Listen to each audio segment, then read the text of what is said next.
Pablo. Siya po ang lalaking walang pahinga.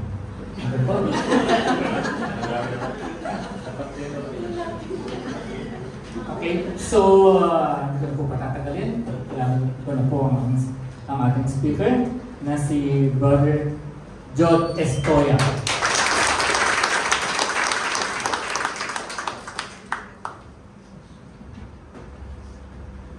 Ayan, pinabahan naman ako, lalaking walang pahinga. Ayan, magandang hapon po mga kapatid. Good afternoon. Good afternoon. Everyone is speaking Filipino or any English speaking? No? Okay. So I'm okay today. All right. So good afternoon, brothers and sisters. I hope you already had your snack. Okay na ba? Okay, so praise God. Maraming salamat mga kapatid for attending our Christian Life program. So, in-explain na sa inyo kung ano ang CLP, no? Don't worry, you're still Catholics or Christian, wala pong magbabago sa inyo. You're attending a course, actually, it's a course which is like 8 talks. Okay, so in these 8 talks, you will learn many things about our faith. You are to discover new friends. You are to, the main goal of this Christian Life program is renewal. No? Kung meron kayong gustong baguhin sa inyong mga sarili, meron kayong hinahanap-hanap, especially when it comes to our Christian faith, and this is the right time para tuloy-tuloy yung mga kapatid. Praise God! Palakpakan natin ang ating Panginoon. Ayan, so actually, in this afternoon, I want to honor you all. Can I see the participants? Sino bang mga participants natin? Yeah. Meron pa ba? Bro, dito ka bro. Di mo makikita dyan.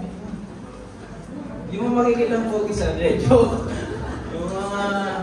Yung pogi daw po is presence of God inside. Okay, so marami tayong mga pogi dito. Taas ang kamay mga pogi.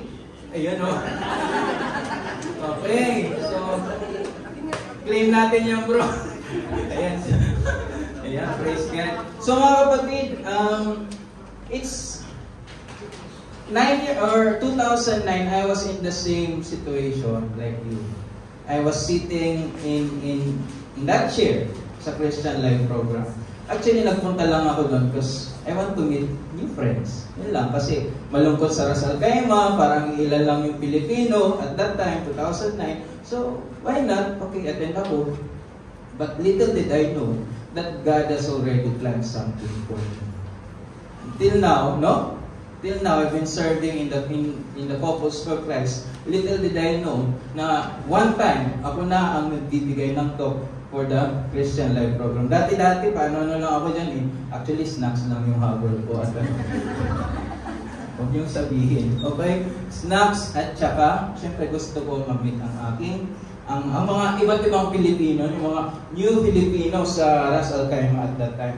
So gaya ng sinabi ni bro, okay. So I started in Ras Al Khaimah. I have served with many different services. But until now, mga kapatid, hindi ko po lubos isipin. We live in Dubai, but we are serving in Fujairah. Papasalamat ako sa Panginoon that the Lord has given us. Yeah. Okay. That the Lord has given us this opportunity to come here in Diba. Okay, so actually meron na community dito before, but because of the pandemic, biglang nawala. And that is what we're trying to do here. Revive the community of Diba.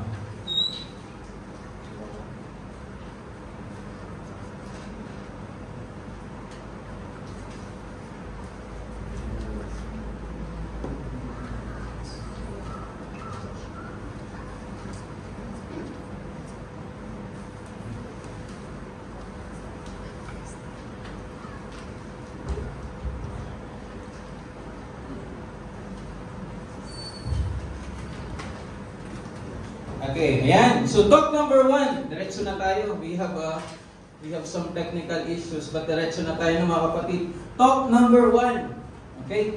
God's love. Okay? Kikita nyo? Or kailangan nating padidimin? Kita nyo naman, basa nyo. Okay. So talk number 1 is very interesting mga kapatid. It is about God's love. Pagmamahal ng ating Panginoon. And this is one of the greatest love story, if not the greatest love story ever told. Titingnan natin mga kapatid. So, next slide. Yan, yun nga pala.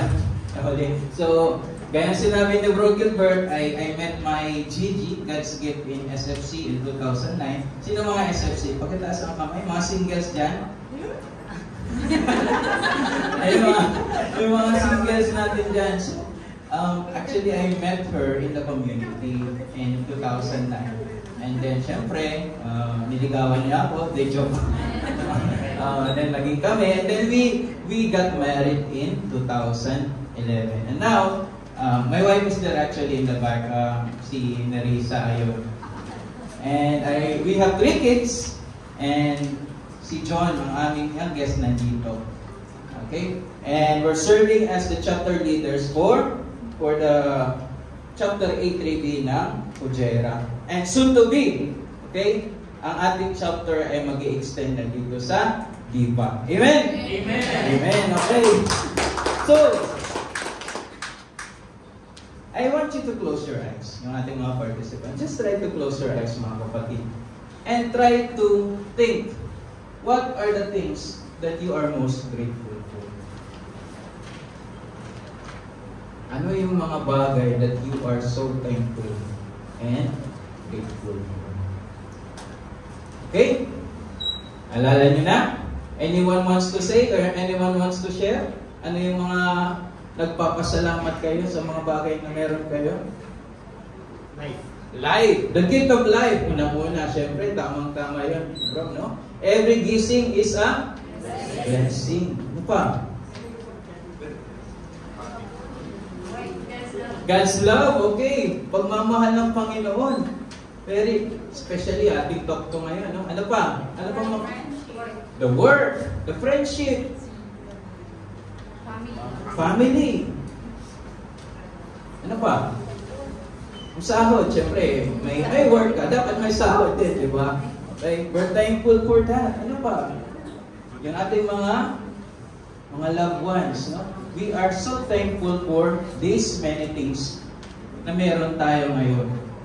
Do you know why you have all these things right now, mga kapatid? Ask me why. Why? Because God loves you. Amen? Amen. Okay, God loves you. Mahal kayo. Mahal tayong lahat ng ating Panginoon. That's why we have all this right now. Okay? So, God is love. This is a very nice passage, no? In 1 John chapter 4 verse 16. Can we all read together, mga kapatid?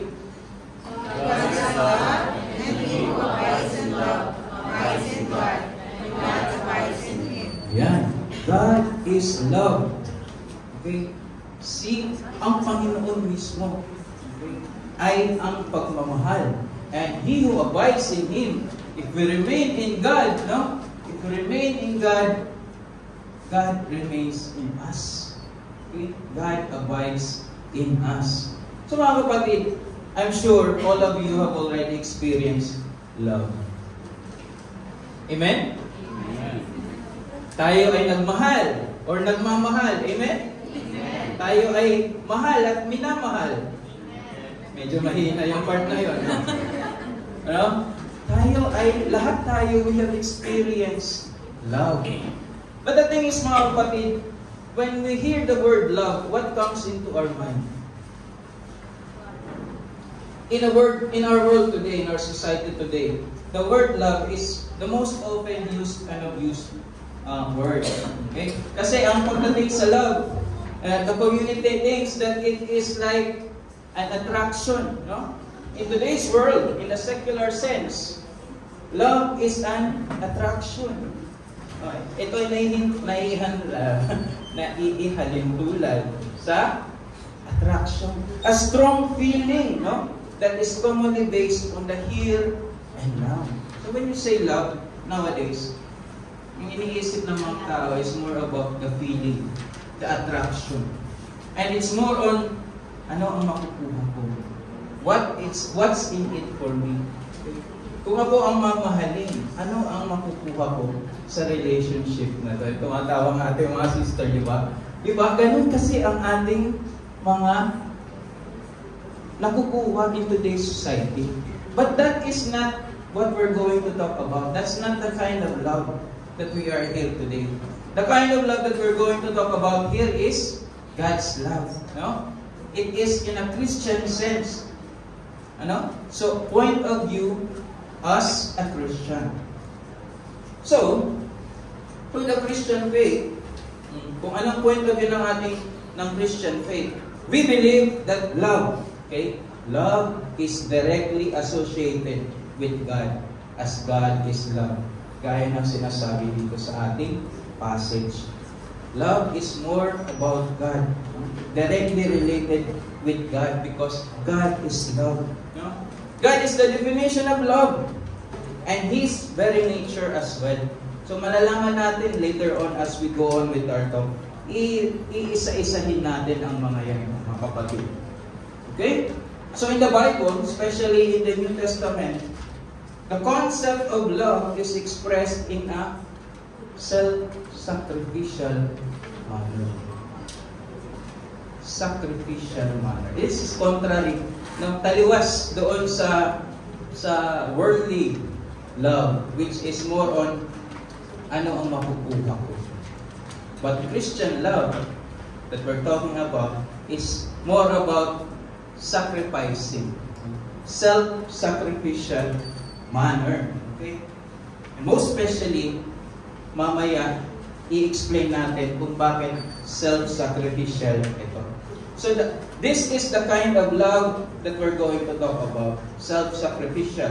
The kind of love that creates, love that saves, and love that sustains. Okay, tatlo yun mga kapatid.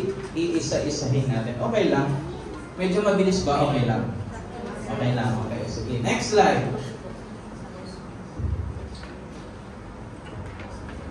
Okay, unahin natin. God's love creates. Okay? So God is love. Gaya ng sinabi natin kanina. So God, the loving Father that He is also the Master Creator of all. Naniniwala kayo niyan, mga kapatid? God is the Master Creator of all. The starting point of understanding God's love, para maintindihan natin ang God's love, let's go back to the very beginning. Okay? Let's be transported back to the very beginning, which is in the Genesis, the story of creation. Okay? The story of creation. So, what happened in Genesis, mga kapatid? The Lord created everything. Sabi pa nga niya, whatever I created is good. In Genesis 1:31, for 5 days, God created the heavens and the earth, the water and the land, the animals and the plants. And God saw that it was good. Okay, so for 5 days, God created, ginawa niya ang heavens and earth, the land, the water, the plants and animals. No? Ginawa niya yon in 5 days. He found that all of His creation was not only good, but very good. Particularly the day after the 5th. Because what happened in the 5th day, in the 6th day, mga kapatid? Anyari? In the 6th day is what we call the original blessing. Okay? Ano ba yung original blessing, mga kapatid? It is found in Genesis 1, chapter 1, verses 27, 28, and 31. Okay? God created mankind in His image. In the image of God, He created them. Male and female, He created them. Okay? God blessed them, and God said to them, be fertile and multiply. Okay? Fill the earth and subdue it. Have dominion over the fish of the sea, the birds of the air, and all the living things that crawl on the earth. God looked at everything He had made, and found it very good. Evening came, and morning followed, the sixth day. Ito yung nangyari sa sixth day. So what happened, no? On the sixth day, God created His masterpiece. And that masterpiece is man. Tayo, no? On the sixth day, God created His masterpiece. In His image and likeness, male and female, He created them. So it was a deliberate act of love, setting them apart from all creation. So special pala ang tao. Bakit? Because ginawa tayo na kawangis, katulad ng Panginoon. Ito yung nag-distinct sa atin from all the other creatures, from all the other creations. Because tayo, ginawa tayong in this image, in the image and likeness of God. Okay? Katulad, outside and inside. Okay? Being created in God's image and likeness meant that we mirror the nature of God. Okay. Look at the person beside you or around you. Tingnan nyo nga mga kapatid. Can you look at Okay. So mga kapatid, look at the person beside you and tell them, you are God's masterpiece. Pag nakikita nyo ang inyong mga katabi, you are looking at God. Because everyone was created in His own image and likeness. Amen? Amen? So walang pangit, no? Walang pangit, walang maganda. We are all the same. Because we are all created in the image and likeness of God. Okay? So mga masterpiece, amen ba? Amen. Amen. Okay. Palakpakan natin ang ating Panginoon. So He infused our soul with dignity. Okay? Meron tayong dignity. Binigyan tayo ng dignidad ng ating Panginoon. To be created in His image and likeness defines our relationship with God. Ganito yon. When God created us in His own image and likeness, meron siyang plano. Bakit tao ginawa niyang kaparehas? Okay? Original plan of the Lord is to have a serious relationship with man. Yun yung gusto niya di ba? Sabi niya dito, be fertile and multiply. Humayo kayo at magparami. Okay? And have dominion over the fish of the sea. So tayo ang itinalaga na mga magmamanage ng kanyang creation. Man is special. Okay? He is more loved than any other creation ng Panginoon. Why? Because He wants to have that relationship with us. Gusto niya meron tayong relationship sa Kanya. Okay? Pero nangyari mga kapatid, what happened? Nagkasala, no? Alam niyo naman yung kwento ni Adam and Eve. Okay? So with the use of free will, binigyan ng free will ang tao no? With the use of free will, man disobeyed God.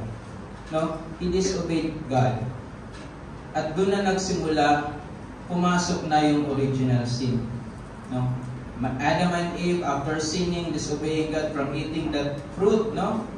They were expelled from paradise. No?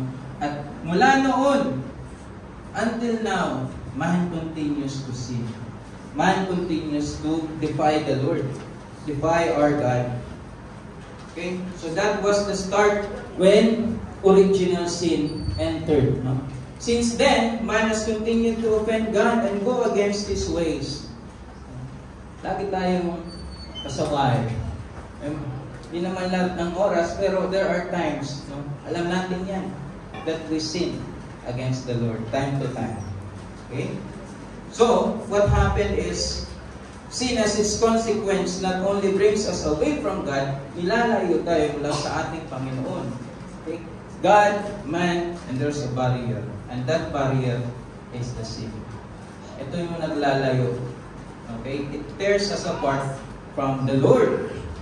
However, God's love never wanes. Despite the sinfulness of man, God remains faithful.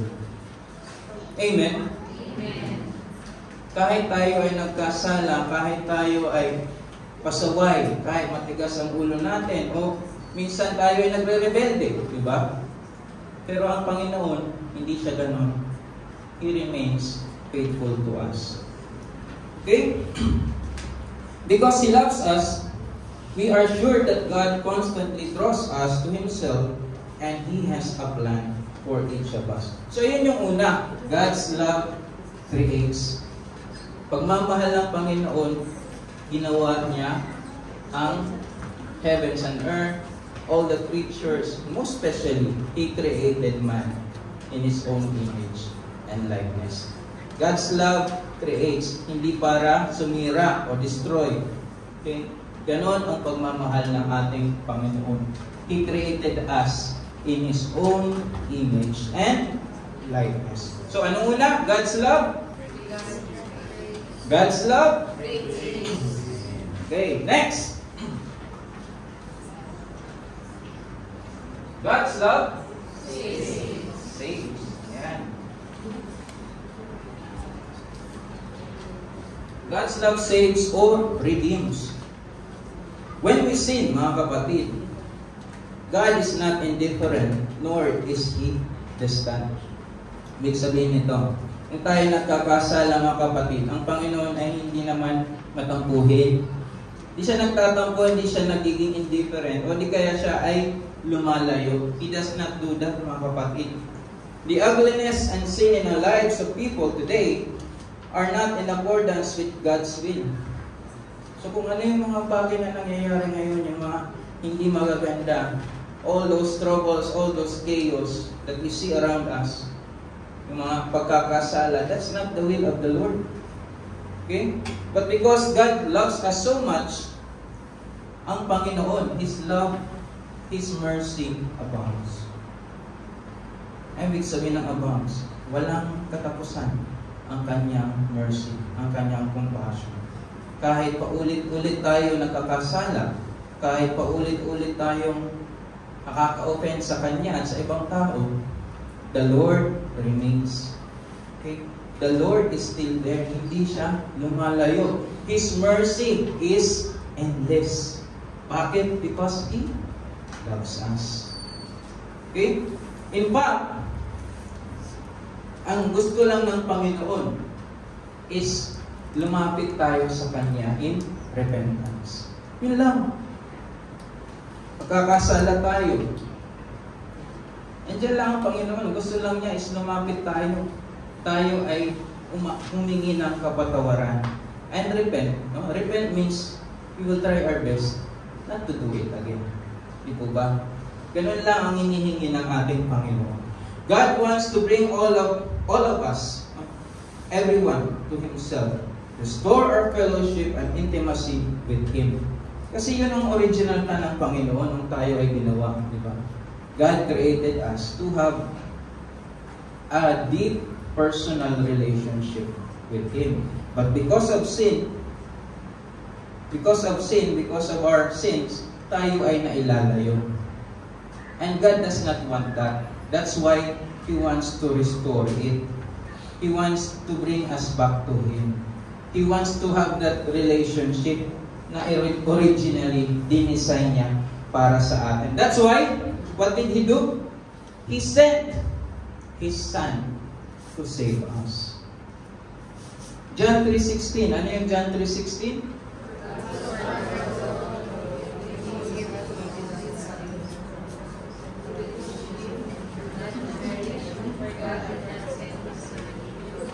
Amen.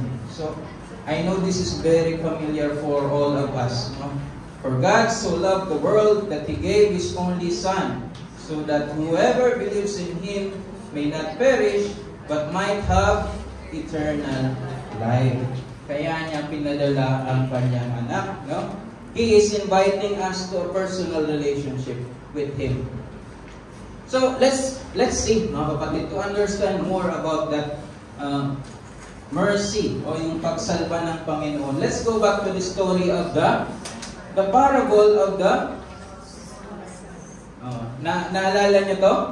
The parable of the lost son or the parable of the prodigal son. Ano po? So let's recall, okay. Ano bang nangyari dito?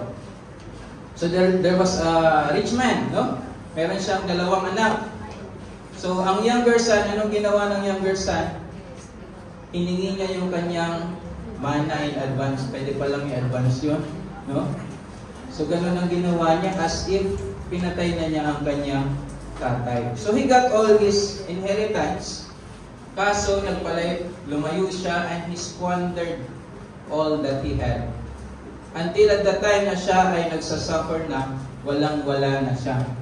So what he did, okay, because he's already suffering, he decided, babalik na lang ako sa aming bahay. Mas maganda pa doon.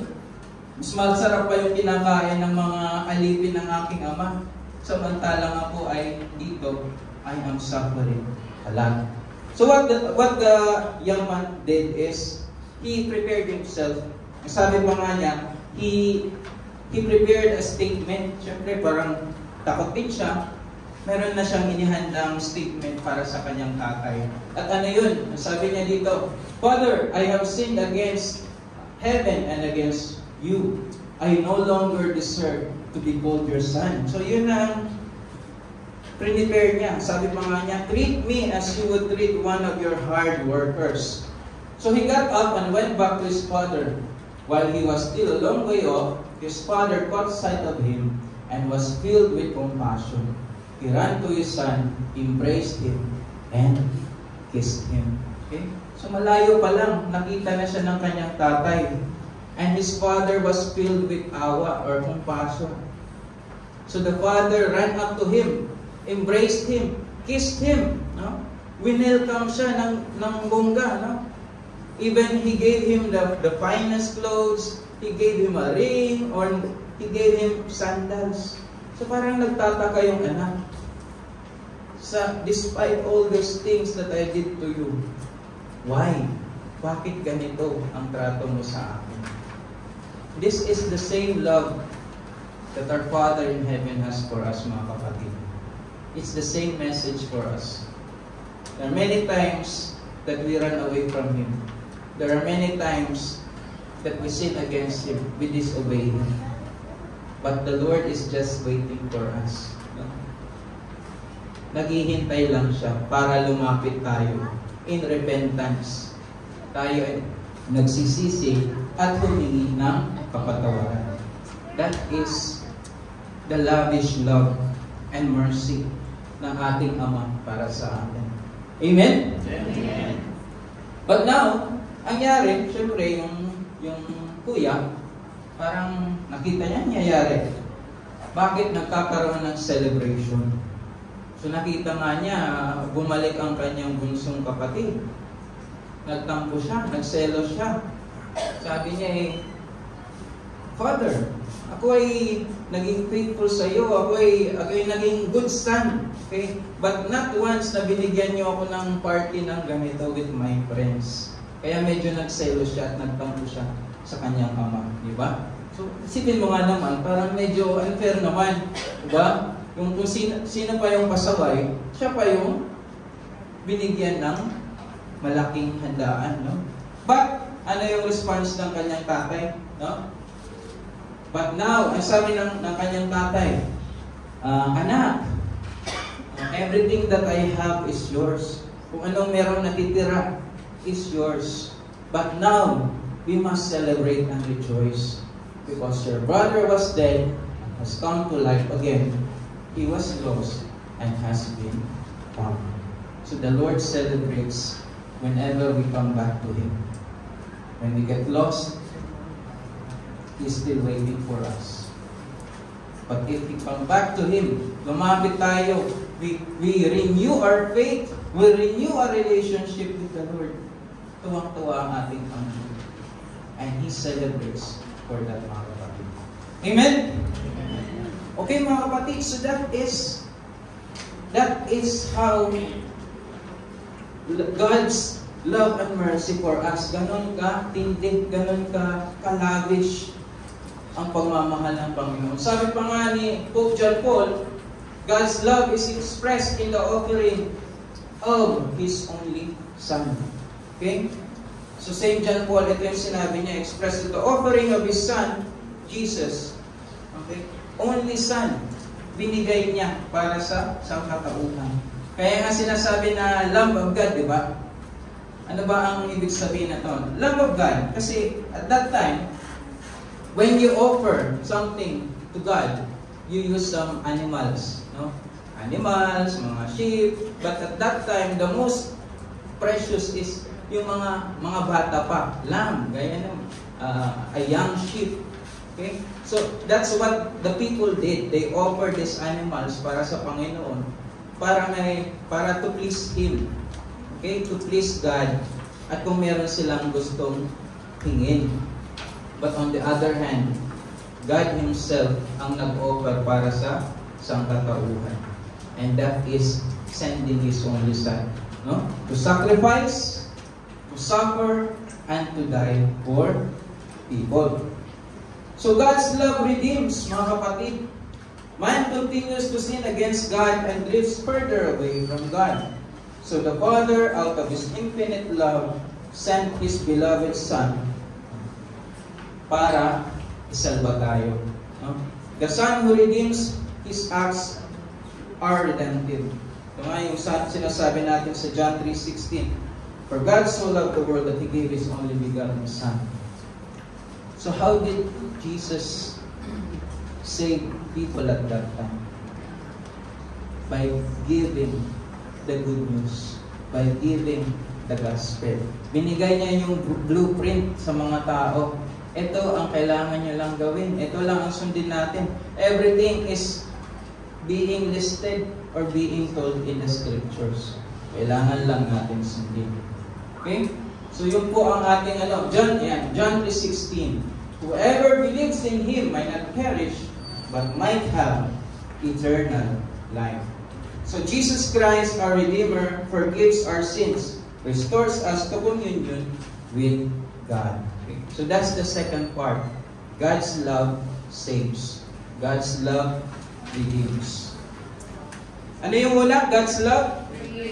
Pangalawa, God's love? Saves. Okay, now we will go to the third one, which is God's love sustains. Okay? So God is the giver of life. Totoo, di ba? God is the giver of life? Amen. Totoo. So, and since life came from Him, it is also through Him that we are sustained in life. Okay? When we say sustained, ano mang ibig sabihin? We are given binibigyan tayo ng lakas. Binibigyan tayo ng means, no? Para magpatuloy.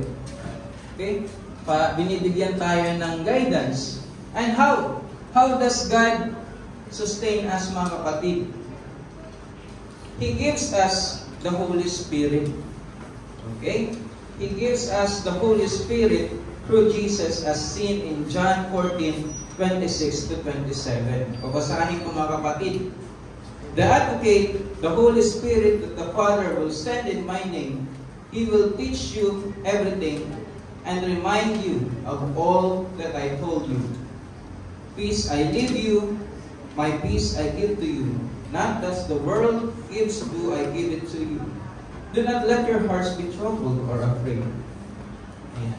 So before umakyat sa langit ng ating Panginoon, meron siyang promise. Sabi niya, do not let your hearts be troubled.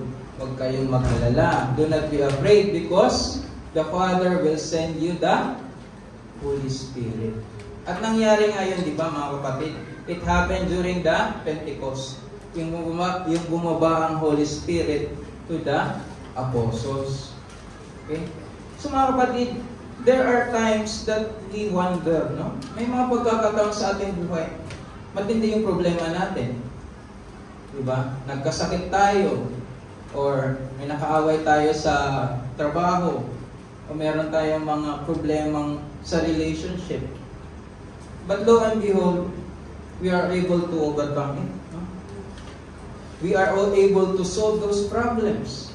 And why is it so? We may not know it, mga kapatid, but that is because by the grace of the Holy Spirit. Binigyan tayo ng lakas, binigyan tayo ng means, no, para isolve yun. It is through the Holy Spirit that we are empowered to face life head-on. Ayan. Ito yung mga araw-araw na buhay natin, yung mga araw-araw na struggles natin, yung mga daily challenges natin. It is through the Holy Spirit na nagbibigay ng lakas to each and every one of us. It is the power of the Holy Spirit infused in us at baptism. So the Holy Spirit na receive natin yun nung tayo ay bininyagan. And the power of the Holy Spirit was even mas pinalakas when we received the confirmation. No? When we received the confirmation. So the Holy Spirit is our friend, is our ally, is our guide. Minsan hindi natin di ba parang minsan hindi natin siya naisip. Ang tinatawag natin, ang alam natin is yung Ama at saka si Jesus Christ. We forget about Him, Holy Spirit sometimes. No, but that is the role, exactly the role of the Holy Spirit to strengthen us, to guide us, mga kapatid. He is our friend. Tawagin natin siya kung tayo ay nangihina. Okay. Naalala ko tuloy yung pandemic. Okay. Sino bang nandito na nung pandemic? Nandito ba lahat? Kamusta ang, di ba? Parang mahirap at that time. Very difficult. I remember when our family got the COVID actually. Nauna ako, then my 2 daughters sumunod. So nag-quarantine kami sa isang kwarto. After like 2 days, ang aking asawa naman at yung aming baby na 1-year-old at that time. You know, ang aking asawa, hirap syempre. Kailangan niya kaming pagluto, kailangan niya kaming alagaan, tapos meron kaming 1-year-old na baby. So, there was a time that gabi, iyak yung baby, tapos kami hindi pa kumakain, masama na yung pakiramdam. Siyempre, na-pressure ng aking asawa na parang pagod na siya. So what she did actually is she called upon the Holy Spirit. Hinele niya yung aming baby. No, hinele niya. While hinele niya, she was singing, "Come Holy Spirit." Come Holy Spirit, I need you. Come Holy Spirit, I pray. And you know what, mga kapatid? After crying for many minutes, for like almost an hour, yung baby namin nakatulog. Naihiga niya, and she was able to prepare the food, alagaan ng aming mga anak, at of course, nakapagpahinga siya. This is just one of the many instances that when we call upon the Holy Spirit, tutulungan niya tayo, mga kapatid. So kung meron kayong problema, meron kayong challenge, meron kayong pinagdadaanan ngayon, sinong tatawagan nyo? Holy Spirit. Call upon the Holy Spirit. Okay? So now, mga kapatid, God's love sustains. How do we sustain it, mga kapatid? By sending the Holy Spirit sa atin. Okay? Have you ever wondered why the church is still existing until now? After more than 2,000 years, bakit malakas pa rin ang ating simbahan? It's because of the power of the Holy Spirit. Okay? So, almost done, mga kapatid. Bilis naman, ha? Okay. Anyway, so now, God's love is reflected in His creation. Ano yung una? God's love creates. Okay? So God's love creates. He created everything. Okay? The heavens, the earth, the plants, the animals, and most especially, He created man, His masterpiece, in His own image and likeness. Ganon tayo kamahal ng Panginoon. He loves us and He created us. He wants us to have that serious or vibrant relationship, personal relationship with Him. Ang pangalawa, no? God's love is described in the parable of the Father and His 2 sons. Okay? Despite our sins, despite our disobedience, despite sa ating mga pagre-rebelde sa Panginoon, no? It's never too late. It's never too late kahit pagaano kadilim yung ating past. or kung ano man ang ating nagawa in the past, it's never too late. The Lord is just there waiting for us. Just like in the parable. He's waiting with His open arms, waiting for us to come to Him in repentance. May pagsisisi. Yun lang po, mga kapatid. Father and His two sons, same. Ganon ang pagmamahal ng ating Panginoon para sa atin. But the fullest revelation of God's love is the sending of the Son to suffer and die, that we may have eternal life. Can you recite John 3:16? Ano yung John 3:16?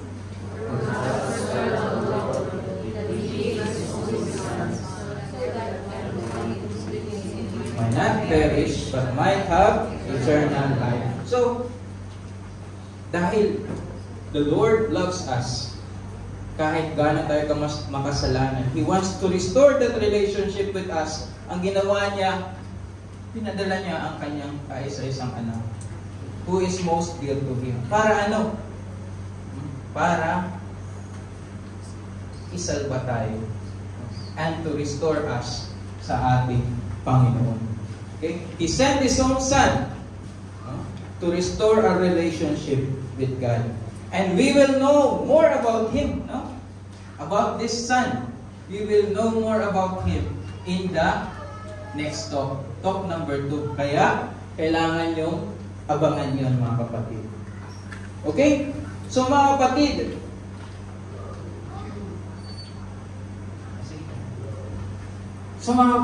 in this moment, I want you to just relax. Pwede ba natin ipatayin yung ilaw?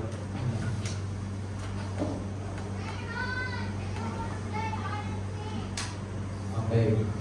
So, I will share to you a video, mga kapatid. This video will be an invitation to us.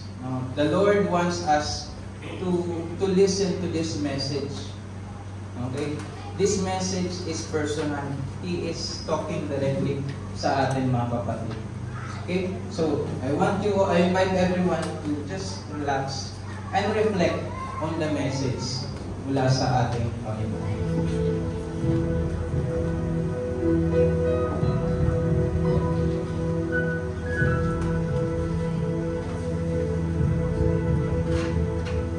My child, you may not know me, but I know everything about you. I know when you sit down and when you rise up. I am familiar with all your ways. Even the very hairs on your head are numbered, for you were made in my image. In me you live and move and have your being. For you are my offspring. I knew you even before you were conceived. I chose you when I planned creation. You were not a mistake. For all your days are written in my book. I determined the exact time of your birth and where you would live. You are fearfully, wonderfully made. I knit you together in your mother's womb and brought you forth on the day you were born. I have been misrepresented by those who don't know me. I am not distant and angry, but am the complete expression of love. And it is my desire to lavish my love on you, simply because you are my child and I am your father. I offer you more than your earthly father ever could, for I am the perfect father. Every good gift that you receive comes from my hand, for I am your provider and I meet all your needs. My plan for your future has always been filled with hope, because I love you with an everlasting love. My thoughts toward you are countless as the sand on the seashore, and I rejoice over you with singing. I will never stop doing good to you, for you are my treasured possession. I desire to establish you with all my heart and all my soul. And I want to show you great and marvelous things. If you seek me with all your heart, you will find me. Delight in me, and I will give you the desires of your heart. For it is I who gave you those desires. I am able to do more for you than you could possibly imagine. For I am your greatest encourager. I am also a father who comforts you in all your troubles. When you are brokenhearted, I am close to you. As a shepherd carries a lamb, I have carried you close to my heart. One day, I will wipe away every tear from your eyes, and I'll take away all the pain you have suffered on this earth. I am your Father, and I love you even as I love my Son Jesus. For in Jesus my love for you is revealed. He is the exact representation of my being. He came to demonstrate that I am for you, not against you, and to tell you that I am not counting your sins. Jesus died so that you and I could be reconciled. His death was the ultimate expression of my love for you. I gave up everything that I loved that I might gain your love. If you receive the gift of my Son Jesus, you receive me, and nothing will ever separate you from my love again. Come home and I'll throw the biggest party heaven has ever seen.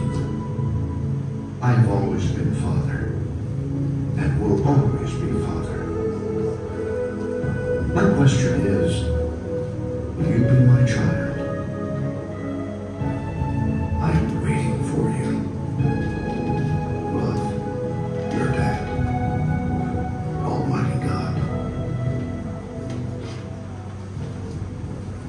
Amen. So, diba? The Lord's love is limitless. Walang katapusan. That He gave His only Son. He gave up everything that He loved in order to gain us. In order that we will be restored and we will be saved. Sabi nga dito, diba? If you seek me with all your heart, andyan ako. I will be there. Mahal tayo ng Panginoon. Amen? Amen. Despite whatever you're going through right now, despite your situations, when we entered here, this room, marami tayong may iniisip. But that doesn't change the fact na mahal tayo ng ating Panginoon. We may not understand everything now, but later on, the Lord will reveal everything to us. Mahal tayo ng Panginoon. Ang tanong niya sa atin, no? Will you be my child? That is for you to answer. Okay? That is for each of one of us to answer. So mga kapatid, before I end my talk, no, I invite everyone to just settle down. So I will offer a prayer for each and every one of you.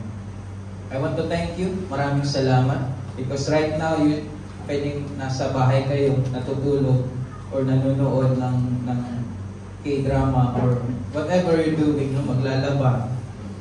But you chose to be here, to be seated in there. Is it because of Bro Gilbert or anyone who called you? Is it because of them or kami dito? It's not them, mga kapatid. The Lord called you, and you are where exactly you need to be.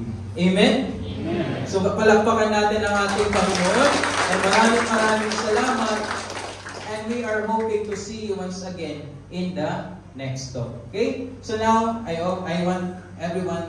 invite everyone to please come before the Lord as I offer this prayer for all of us. Let's all feel His presence in the name of the Father, the Son, and of the Holy Spirit. Amen. Father in heaven, thank you for your compassionate and merciful love. Grant me the grace to remember at all times that your love creates Your love saves, and your love sustains. I invite you to come into my life.